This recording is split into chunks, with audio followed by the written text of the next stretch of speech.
കുടിയേറ്റക്കാരെന്ന ഒരൊറ്റ അച്ചിൽ ഒതുക്കുന്ന പ്രചരണങ്ങൾക്ക് ഉത്തരവാദപ്പെട്ട കേന്ദ്രമന്ത്രി തയ്യാറാകുന്നത് ഏറ്റവും ചുരുങ്ങിയ രീതിയിൽ പറഞ്ഞാൽ ഔചിത്യമല്ല.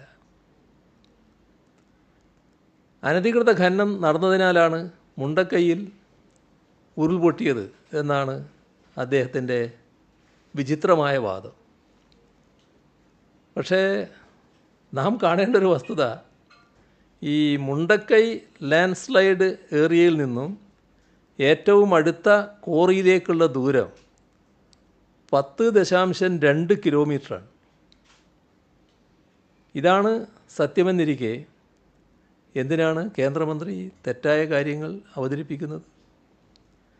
വയനാട് ദുരന്തത്തിൽ ഇവിടെ പറഞ്ഞു, കേരളത്തിനെതിരെ എഴുതാൻ ശാസ്ത്രജ്ഞരെ കേന്ദ്ര സർക്കാർ സമീപിക്കുന്നു എന്ന വാർത്ത, അത് നിങ്ങളുടെ ശ്രദ്ധയിലും പെട്ടു എന്താണല്ലോ ഈ ചോദ്യത്തിന് ആധാരമായി വന്നത്. ഉരുൾപൊട്ടലിൻ്റെ പശ്ചാത്തലത്തിൽ സംസ്ഥാന സർക്കാരിനെ വിമർശിക്കുന്ന ലേഖനങ്ങളും അഭിപ്രായ പ്രകടനങ്ങളും നൽകാൻ ശാസ്ത്രജ്ഞരെ കേന്ദ്ര സർക്കാർ നിർബന്ധിക്കുന്നു എന്നാണ് ചില മാധ്യമങ്ങൾ റിപ്പോർട്ട് ചെയ്തത്. പ്രസ് ഇൻഫർമേഷൻ ബ്യൂറോ വഴിയാണ് കേരള സർക്കാരിനെതിരെ ശാസ്ത്രജ്ഞരുൾപ്പെടെയുള്ളവരെ അണിനിരത്താനുള്ള ഈ ശ്രമമെന്നും റിപ്പോർട്ട് ചെയ്തിട്ടുണ്ട്. കേന്ദ്ര വനം പരിസ്ഥിതി മന്ത്രിയുടെ കഴിഞ്ഞ ദിവസത്തെ പ്രസ്താവന കൂടെ കൂട്ടി വായിക്കുമ്പോൾ ഈ മാധ്യമ വാർത്തകൾ ശരിയാണ് എന്നാണ് മനസ്സിലാക്കേണ്ടത്. ആരെ ദ്രോഹിക്കാനാണ് ഈ പരിപാടി, അതിനല്ലേ സാധാരണ ഈ പെയ്ഡ് ലേഖന പരിപാടി എന്നൊക്കെ പറയുക, അത് ആസൂത്രണം ചെയ്യുന്നത് എന്ന് അവർ തന്നെ ആലോചിക്കേണ്ട കാര്യമാണ്. ഇപ്പം മുണ്ടക്കൈ പ്രദേശത്തെ എടുത്ത് പരിശോധിച്ചാൽ പരിസ്ഥിതി ഗൗരവമായി സംരക്ഷിക്കപ്പെടുന്ന ഒരു മേഖലയാണ്.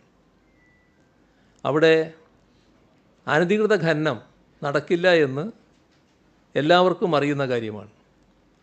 ഇതറിഞ്ഞിട്ടും അനധികൃത ഖനനം മൂലമാണ് ഉരുൾപൊട്ടലെന്ന് പറയുന്നതിൽ അതിൻ്റെ പിന്നിലുള്ള ഉദ്ദേശം എന്താണ്, അല്ലെങ്കിൽ അതിൻ്റെ പിന്നിലുള്ള രാഷ്ട്രീയം എന്താണ് എന്ന് എല്ലാവർക്കും മനസ്സിലാക്കാനാവും.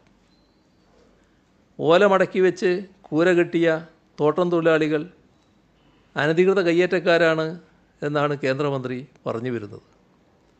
ഉരുൾപൊട്ടലിൻ്റെ ഉത്തരവാദിത്വം പാവപ്പെട്ട തൊഴിലാളികൾ ഉൾപ്പെടെ അവിടെ ജീവൻ നഷ്ടപ്പെട്ട ഹതഭാഗ്യരായ ആളുകളുടെ തലയിൽ ചാർത്തുകയാണ് ഇക്കൂട്ടർ ചെയ്യുന്നത്.